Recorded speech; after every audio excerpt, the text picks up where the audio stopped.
6절에서 9절까지의 말씀을 읽었습니다. 이 말씀을 가지고 마음의 머리에, 몸의 집에, 일상에 라는 제목으로 말씀을 나누려고 합니다. 오늘이 어린이 주일이기 때문에 마음의 머리에, 몸의 집에, 일상에 하나님의 말씀을 익혀야 하는 이유를 어린이 주일과 맞추어서 그렇게 묵상하면 좋을 듯합니다. 먼저 주보사에 있는 묵상문을 함께 보겠습니다. 부모의 마음입니다. 하나라도 더 좋은 것을 주고 싶어 합니다. 밥 먹일 때에도, 옷 입힐 때에도, 뭔가 사줄 때에도, 뭔가 배우게 할 때에도 형편이 허락하는 한 좋은 것을 주고 싶어 합니다. 기꺼이 희생하고 아끼지 않고 내어줍니다. 부모된 기쁨입니다. 부모된 행복입니다. 부모된 보람입니다. 그런데 부모도 불완전합니다. 좋은 거라고 주는데 좋은 게 아닌 것이 되어버립니다. 자녀를 위한다는 일이 자녀를 위하는 일이 되지 못합니다. 자녀를 위한 최선과 최상과 최고가 자녀를 행복하게 하지 못합니다. 의도와는 전혀 다른 결과입니다. 하지만 이런 일은 실제로 아주 많이 일어납니다. 자녀는 자녀로서 자라고 있는지 항상 돌아봐야 하지만 부모는 부모로서 자라고 있는지 항상 돌아봐야 합니다. 사람이 태어나서 할 수 있는 일 중에 정말 크고 대단한 일이 자녀를 사람 구실하도록 키워내는 일입니다. 사람이 태어나서 하는 일 중에 정말 막중하고 의미 있는 일이 자녀를 지혜롭고 바르게 키워내는 일입니다. 그 일을 잘하고 있는가 하는 것입니다. 사실은 대부분의 사람들이 이 일에 실패합니다. 자녀들 기죽지 말라고 비싼 가방, 옷, 신 등을 챙겨준 결과입니다. 아이들은 친구를 돈으로, 부모 직업으로, 집으로 판단하게 되었습니다. 자녀들 잘 되라고 수입의 아주 많은 부분을 투자하며 학원 보내고 공부시키고 재능을 키워준 결과입니다. 아이들은 사람을 성적으로, 능력으로, 외모로 판단하게 되었습니다. 돈이 사람보다 우선하는 사회는 누가 만들었습니까? 경쟁에는 빠른데 공감에는 느린 사회는 누가 만들었습니까? 보상에는 예민한데 배려에는 무딘 사회는 누가 만들었습니까?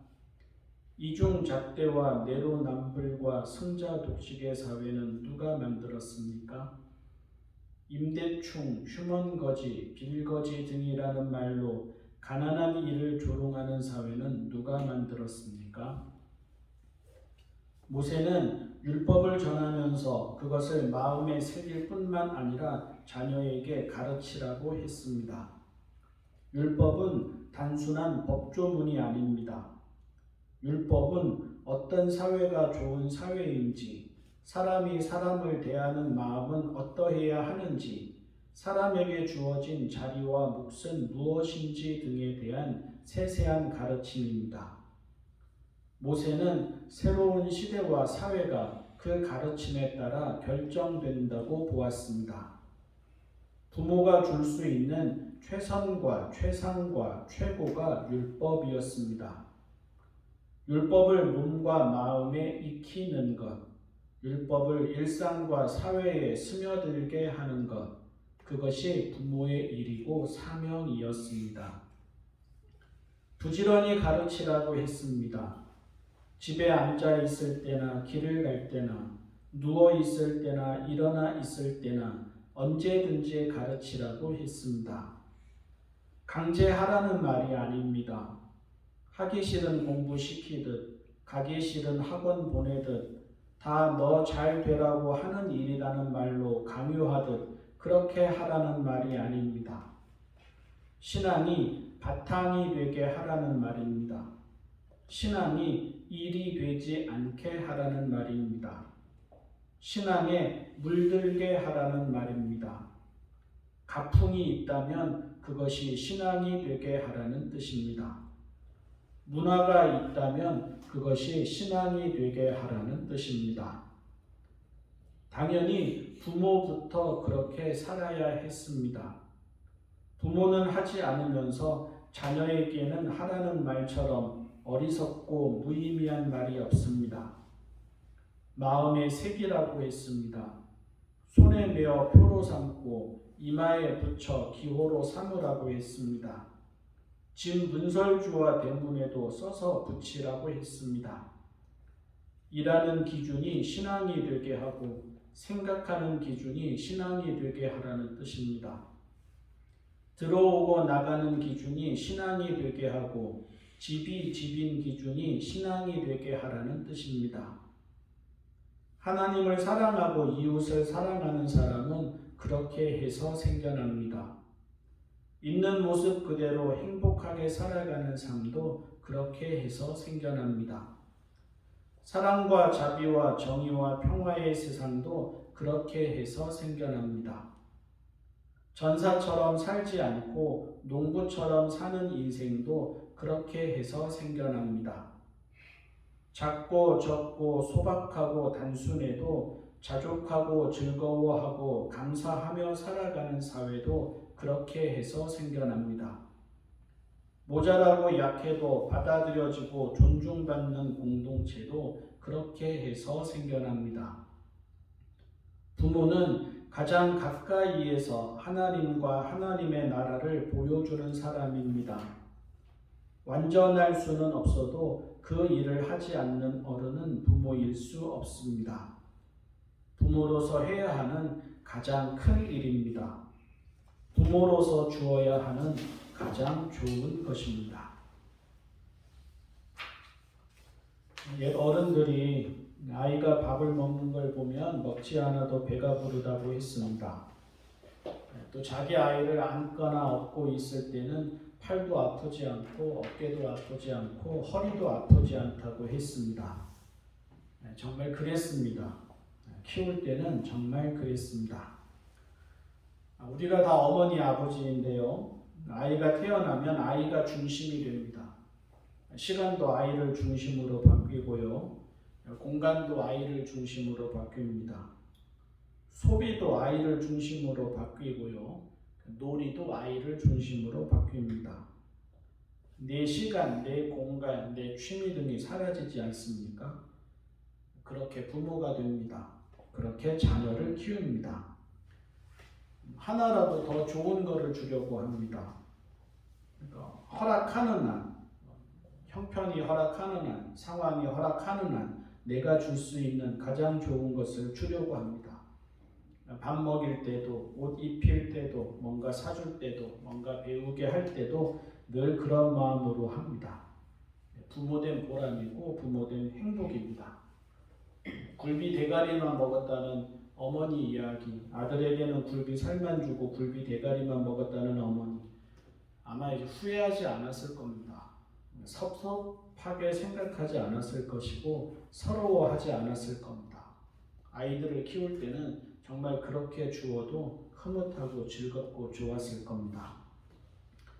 그런데 문제는 부모도 사람이라는 겁니다. 그리고 우리가 다 알듯이 사람은 어리석고 불완전하다는 겁니다. 그래서 좋은 거라고 주는데, 대부분의 부모가 다 그렇지 않습니까? 좋은 거라고 주는데 좋은 게 아닐 수도 있다는 말입니다. 자녀를 위해서 하는 일이 자녀를 위한 일이 아닐 수도 있고, 자녀를 위한 최선과 최상과 최고가 자녀에게는 최선과 최상과 최고가 아닐 수도 있다는 말입니다. 성공한 것처럼 보이는데 행복하지 않은 사람을 보게 됩니다. 풍족하게 사는데 냉소적인 사람을 보게 됩니다.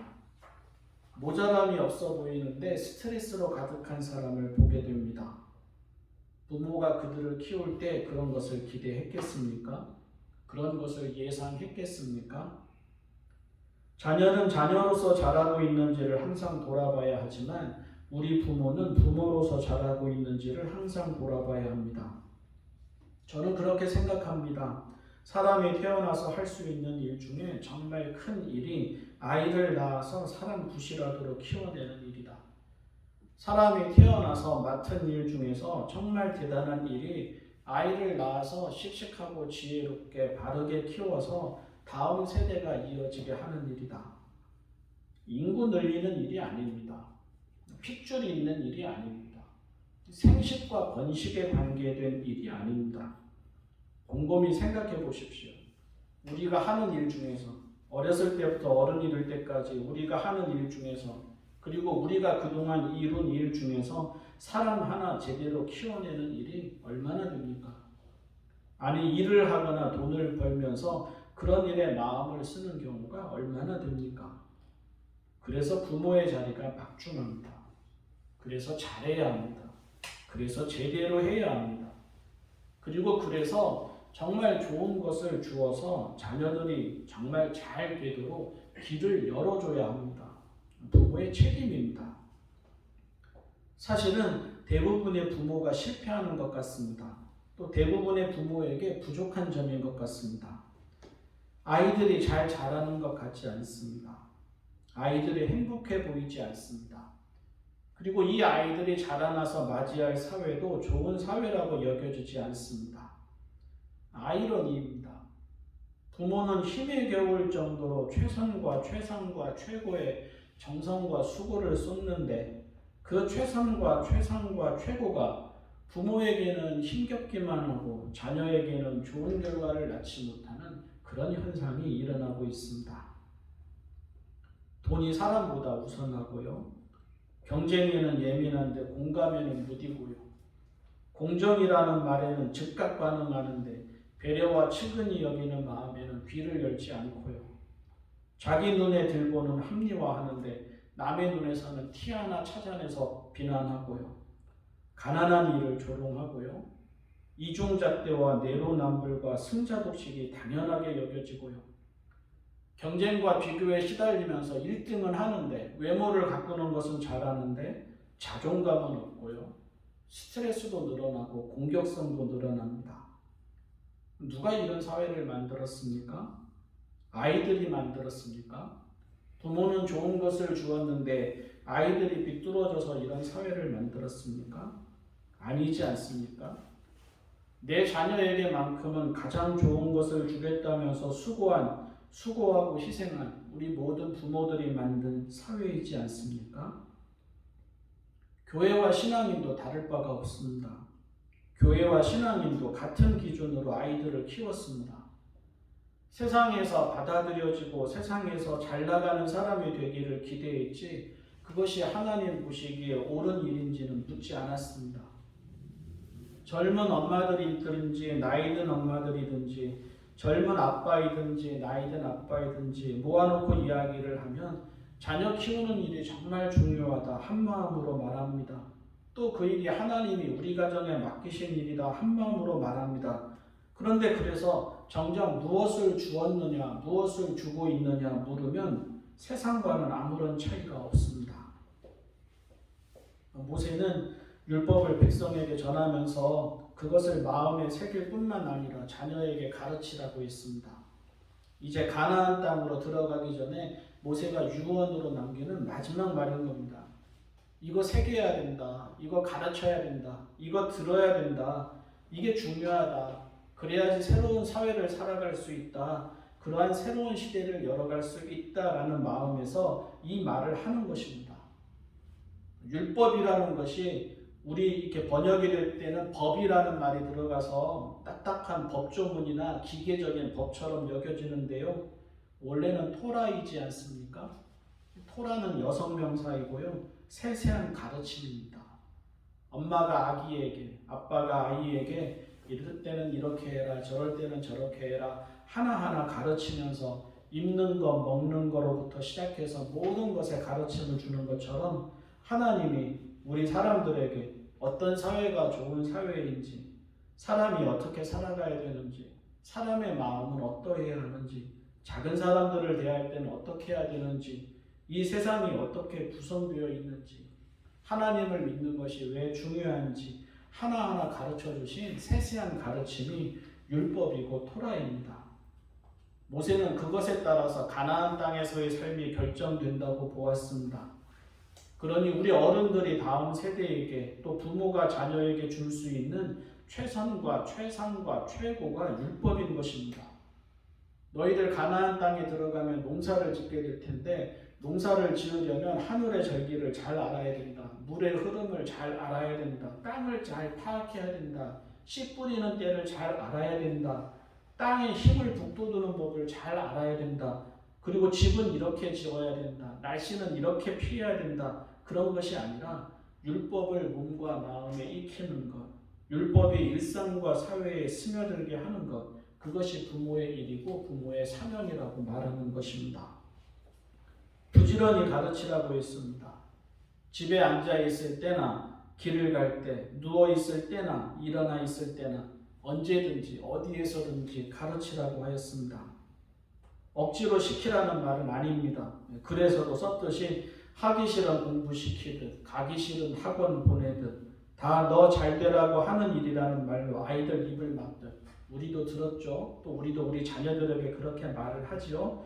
그런 식으로라도 가르치라는 말이 아닙니다. 그리고 교회에 데려다가 억지로라도 앉혀놓으라는 말도 아닙니다. 억지로라도 기도시키고 억지로라도 성경 읽히고 억지로라도 헌금하게 하고 그렇게 종교인이 되게 하라는 말이 아닙니다. 율법이 신앙이 삶의 배경이 되게 하라는 말입니다. 율법이 신앙이 삶의 바탕이 되게 하라는 말입니다. 일이 되어서는 안 된다는 뜻입니다.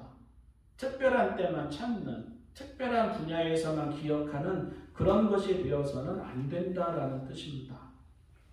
집집마다 가풍이 있는데 그 가풍이라는 게 있다면 그것이 신앙이 되게 하라는 뜻입니다. 집집마다 소중히 여기는 가보와 같은 것이 있는데 그 가보라는 게 있다면 그것이 신앙이 되게 하라는 뜻입니다. 사회마다 그 사회의 틀이 되는 문화가 있고 패러다임이 있는데 그 문화와 패러다임이 신앙이 되게 하라는 뜻입니다. 신앙에 물든 사람, 신앙에 물든 가정, 신앙에 물든 사회, 이것이 모세가 익히라고 부지런히 가르치라고 하는 말입니다. 그러니 당연히 부모부터 그렇게 살아야 합니다. 부모는 하지 않으면서 자녀에게는 하라는 말처럼 어리석고 무의미한 말이 어디에 있습니까? 부모가 신앙적이지 않거나 가끔 신앙적이면서 자녀는 신앙적이기를 바랍니다. 말이 됩니까? 부모는 말 따로 행동 따로 하면서 자녀는 말과 행동이 일치하기를 바랍니다. 말이 됩니까? 부모가 책을 보지 않는데 자녀가 책을 봅니까? 부모가 좋은 습관에 길들여지지 않는데 자녀는 좋은 습관에 길들여집니까? 그래서 마음에 새기라고 했습니다. 뿐만입니까? 손에 메어 표를 삼으라고 했습니다. 이마에 붙여 기호로 삼으라고 했습니다. 진 문설주와 대문에도 써서 붙이라고 했습니다. 손에 매면 일할 때마다 보게 되니까 일하는 기준이 신앙이라는 뜻입니다. 이마에 붙이면 생각할 때마다 떠오르게 되니까 생각하는 기준이 신앙이라는 뜻입니다. 집 대문에 붙이면 들어오고 나갈 때마다 보게 되니까 신앙이 들어오고 나가는 기준이 되게 하라는 뜻입니다. 문설주에 붙이면 집을 세울 때 그걸 기초해서 세우는 것이니까 이 집이 그 집인 이유가 신앙이 되게 하라는 뜻입니다. 하나님을 사랑하고 이웃을 사랑하는 신앙인은 그렇게 해서 생겨납니다. 있는 모습 그대로의 행복한 삶도 그렇게 해서 생겨납니다. 사랑과 자비와 정의와 평화의 삶도 그렇게 해서 생겨납니다. 전사처럼 경쟁하고 짓밟는 삶이 아니라 농부처럼 일하고 하나님의 때를 기다리는 삶도 그렇게 해서 생겨납니다. 작고 적고 소박하고 단순해도 자족하고 즐거워하고 감사하며 살아가는 세상도 그렇게 해서 생겨납니다. 우리의 자녀들이 받아들여지고 존중받는 세상도 또 작고 모자라도 안심하며 살아갈 수 있는 세상도 그렇게 해서 생겨납니다. 우리 부모 마음으로는 자녀가 어리석은 부모 대신 예수님을 모범으로 삼고 살아가면 참 좋겠습니다. 저도 그렇게 기도해 왔고 앞으로도 그렇게 기도할 수밖에 없습니다. 부모는 바람풍 해도 자녀는 바람풍 제대로 하면 좋겠고, 부모는 형편껏 신앙생활을 해도 자녀는 제대로 신앙생활을 하면 좋겠습니다. 그러나 그렇게 기도할 수밖에 없는 불완전한 부모임에도 불구하고 예나 지금이나 가장 가까이에서 하나님과 하나님의 나라를 보여주는 사람은 부모일 수밖에 없다는 것을 너무나 잘 알고 있습니다. 그 일을 하지 않으면서 자녀들과 그들이 살아갈 사회가 예수님이 보여주신 사회이기를 기대할 수는 없습니다. 지금까지는 그렇지 못했을 수도 있습니다. 부족했을 수도 있습니다. 이번 생에는 늦었어, 이번 생에는 틀렸어 하는 말이 솔직한 우리의 마음일 수도 있습니다. 저도 아주 가끔은 그런 말을 속으로 하게 됩니다. 하지만 지금이라도 부모는 그 일을 해야 합니다. 이 땅을 사는 동안 부모로서 할 수 있는 가장 큰 일이고 부모로서 줄 수 있는 가장 좋은 것입니다. 좋은 것을 주고 싶지 않습니까? 우리 자녀들이 행복하게 사는 모습을 보고 싶지 않습니까? 다음 세대는 우리 세대보다 더 밝고 건강하기를 바라지 않습니까? 그렇다면 우리가 먼저 마음에, 머리에, 몸에, 집에, 일상에 신앙이 물들게 해야 합니다. 기도하겠습니다. 사랑의 하나님 아버지, 자녀들에게 복을 주십시오. 어린이들에게 복을 주십시오. 있는 모습 그대로 싱그럽게 하여 주십시오. 있는 모습 그대로 밝게 하여 주십시오. 있는 모습 그대로 사랑받게 하여 주십시오. 있는 모습 그대로 사랑하게 하여 주십시오. 그들이 살아갈 사회는 지금보다 더 밝고 따뜻하고 건강하고 바르고 의롭게 하여 주십시오. 그 일을 위해 저희가 먼저 마음에 새기게 하여 주십시오. 저희가 먼저 하나님의 나라와 뜻을 구하게 하여 주십시오. 저희가 먼저 신앙에 길들여지게 하여 주십시오. 저희가 먼저 머리에, 마음에, 몸에, 집에, 일상에 신앙을 심게 하여 주십시오. 우리 주님 예수님의 이름으로 기도합니다. 아멘.